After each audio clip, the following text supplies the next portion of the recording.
Welcome to Judica County. My name is Josh Whitaker. I'm your host today. I'm an attorney with the law firm of McCullers, Whitaker and Hamer, and today I am joined by Joe Hamer, who is also an attorney with the law firm of McCullers, Whitaker and Hamer. Today we want to talk to you about the top 5 ways to mess up your real estate closing. All right, we do a lot of real estate transactional. We see a lot of closings go bad, not because we did anything, but we just want to make sure you're ready to go and your real estate closing happens on time. What's the first number one thing that we see go wrong, Joe? So the number one way to blow your own real estate closing is to not handle your money on time, your proceeds to closing. You need to figure it out before you get into our office. And we try to do a very good job. We've got buyer information letters. We try to give all the information we can to our clients to prepare them for this.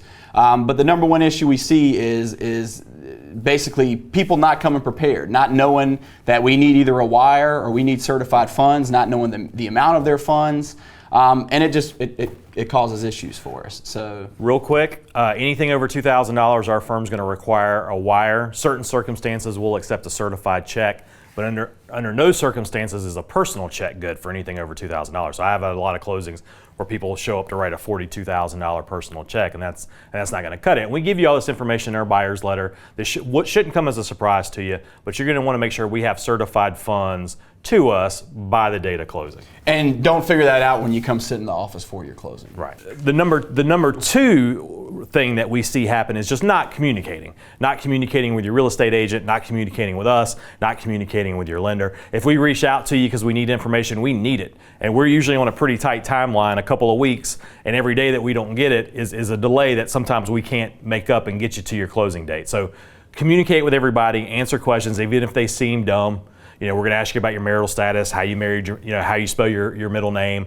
But anything we ask you, we need it pretty fast. Hopefully, same day if possible. So that's the number 2 thing. The sooner you can get it to us, the better. The number 3 issue, and it kind of ties in with what we just talked about, is be honest with us.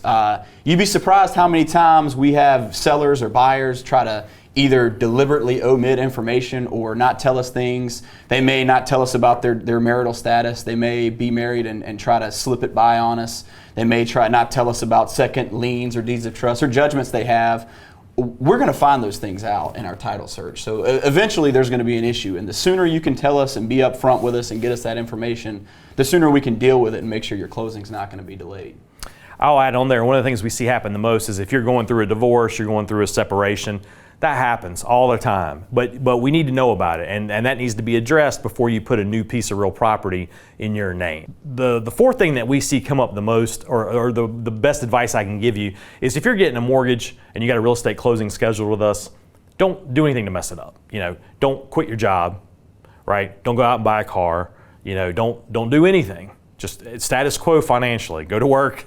Keep your credit clean. Don't even have your credit run for anything. It's just, especially nowadays, it's just very important for everything to stay status quo. No surprises. You and your spouse, if your spouse is involved with the transaction. So don't shoot yourself in the foot by doing something. Don't go out and buy your furniture for your new house. Don't go out and get new appliances. Listen to your loan officer. Right. Because they're going to tell you the same thing. So, and the 5th and final thing, and maybe the most important thing, is don't expect too much at your closing. We, again, try to do a good job of preparing people, setting their expectations. But if you're a buyer and you're coming to closing, 99.9% of the time, you're not getting the keys immediately. You don't need to schedule movers 5 minutes after your closing time. You don't need to expect access to the house immediately. There's things that have to happen. And again, we do a good job of telling people this information, but I don't feel like it gets taken to heart a lot of times. I don't think it always makes it where it needs to go, but just be prepared. There's going to take some time after your closing to get everything taken care of. But Joe, those are the top 5 things I see kind of blow up closings.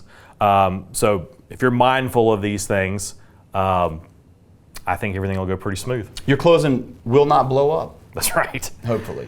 Well, if we can be of any help to you, you can reach us at 919-772-7000 or the website there on the screen. We'll be glad to help you. But anyway, I hope this was helpful, and we'll talk to you soon.